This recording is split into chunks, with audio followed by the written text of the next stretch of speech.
किसानों की स्थिति को सुधारने की इसी महाअभियान में देश में 3 कृषि कानून लाए गए थे। मकसद ये था कि देश के किसानों को, खासकर छोटे किसानों को और ताकत मिले, उन्हें अपनी उपज की सही कीमत और उपज बेचने के लिए ज्यादा से ज्यादा विकल्प मिले। बरसों से ये मांग देश के किसान, देश के कृषि विशेषज्ञ, देश के कृषि अर्थशास्त्री, देश के किसान संगठन लगातार कर रहे थे। पहले भी कई सरकारों ने इस पर मंथन भी किया था। इस बार भी संसद में चर्चा हुई, मंथन हुआ और ये कानून लाए गए। देश के कोने कोने में कोटि कोटि किसानों ने, अनेक किसान संगठनों ने इसका स्वागत किया, समर्थन किया। मैं आज उन सभी का बहुत बहुत आभारी हूं, धन्यवाद करना चाहता हूं। साथियों, हमारी सरकार किसानों के कल्याण के लिए, खासकर छोटे किसानों के कल्याण के लिए, देश के कृषि जगत के हित में, देश के हित में, गांव गरीब के उज्जवल भविष्य के लिए पूरी सत्यनिष्ठा से, किसानों के प्रति पूर्ण समर्पण भाव से, नेक नियत से ये कानून लेकर आई थी। लेकिन इतनी पवित्र बात, पूर्ण रूप से शुद्ध किसानों के हित की बात, हम अपने प्रयासों के बावजूद कुछ किसानों को समझा नहीं पाए। भले ही किसानों का एक वर्ग ही विरोध कर रहा था, लेकिन फिर भी ये हमारे लिए महत्वपूर्ण था। कृषि अर्थशास्त्रियों ने, वैज्ञानिकों ने, प्रगतिशील किसानों ने भी उन्हें कृषि कानूनों के महत्व को समझाने का भरपूर प्रयास भी किया। हम पूरी विनम्रता से, खुले मन से उन्हें समझाते रहे। अनेक माध्यमों से व्यक्तिगत और सामूहिक बातचीत भी लगातार होती रही। हमने किसानों की बातों को, उनके तर्क को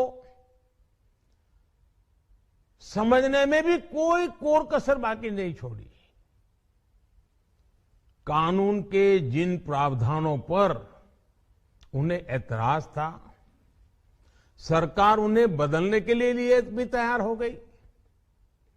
2 साल तक हमने इन कानूनों को सस्पेंड करने का भी प्रस्ताव दिया। इसी दौरान ये विषय माननीय सर्वोच्च न्यायालय के पास भी चला गया।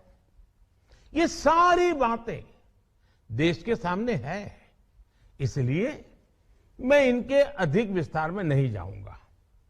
साथियों, मैं आज देशवासियों से क्षमा मांगते हुए सच्चे मन से और पवित्र हृदय से कहना चाहता हूं कि शायद हमारी तपस्या में ही कोई कमी रही होगी, जिसके कारण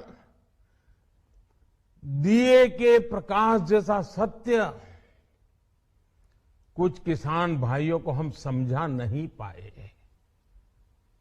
आज गुरु नानक देव जी का पवित्र प्रकाश पर्व है। ये समय किसी को भी दोष देने का नहीं है। आज मैं आपको, पूरे देश को ये बताने आया हूं कि हमने 3 कृषि कानूनों को वापस लेने का, रिपील करने का निर्णय लिया है। इस महीने के अंत में शुरू होने जा रहे संसद सत्र में, इसी महीने में, हम तीनों कृषि कानूनों को रिपील करने की संवैधानिक प्रक्रिया को पूरा कर देंगे। साथियों, मैं आज अपने सभी आंदोलनरत किसान साथियों से आग्रह कर रहा हूं, आज गुरु पर्व का पवित्र दिन है।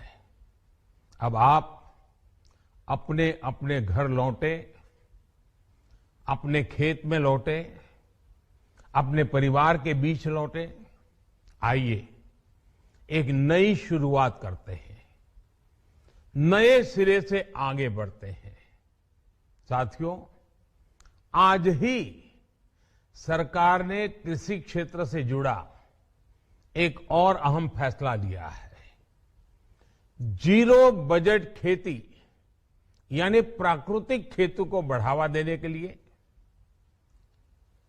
देश की बदलती आवश्यकताओं को ध्यान में रखकर क्रॉप पैटर्न को वैज्ञानिक तरीके से बदलने के लिए एमएसपी को और अधिक प्रभावी और पारदर्शी बनाने के लिए ऐसे सभी विषयों पर भविष्य को ध्यान में रखते हुए निर्णय लेने के लिए एक कमेटी का गठन किया जाएगा।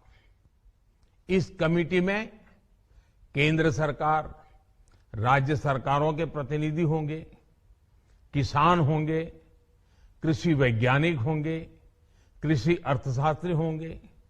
साथियों, हमारी सरकार किसानों के हित में काम करती रही है और आगे भी करती रहेगी। मैं गुरु गोविंद सिंह जी की भावना में अपनी बात समाप्त करूंगा। देहि शिवावर मोहे इहे, शुभ कर्मन ते कबहू न टरो। हे देवी, मुझे ये वर दीजिए कि मैं शुभ कर्म करने से कभी पीछे ना हटूं। जो किया किसानों के लिए किया, जो कर रहा हूं देश के लिए कर रहा हूं। आप सभी के आशीर्वाद से मैंने मेहनत में पहले भी कोई कमी नहीं की थी। आज मैं आपको विश्वास दिलाता हूं कि अब और ज्यादा मेहनत करूंगा ताकि आपके सपने साकार हो सके, देश के सपने साकार हो सके। आपका बहुत बहुत धन्यवाद। नमस्कार। असली सोने की पहचान है नजाकत, खूबसूरत कारीगरी की मिसाल है नजाकत, खरे सोने का निशान है नजाकत, बदलते वक्त की मांग है नजाकत। नजाकत ज्वेलर्स, जहां आपकी पसंद का ख्याल रखा जाता है। Ruby, emerald, Almas and diamond के दिलकश जेवरात जो आपकी खूबसूरती में चार चांद लगाए। 100% BIS 916 hallmark jewellery, no making charges. दुनिया भर के 7500 से ज्यादा के डिजाइन मौजूद हैं जो आपके दिलों को भाए। इतने खूबसूरत डिजाइन के जेवरात कहीं और न मिले। कारीगरी के असल मायने आपको नजाकत ज्वेलर्स पर तशरीफ लाने पर ही पता चलेगा। Nazakat jewellers, opposite Apple hospital, 7 tomb road, टूडी चौकी, हैदराबाद।